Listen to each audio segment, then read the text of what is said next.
கட்டில் சிரிக்கின்றதே தொட்டில் எப்போதம்மா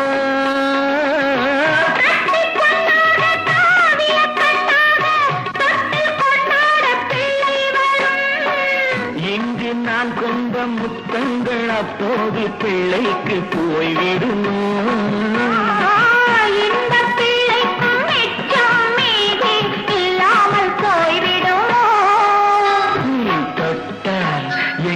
பொன்னாகும்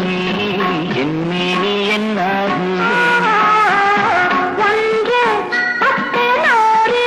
யோகம் உன்னாலே உண்டாகுமே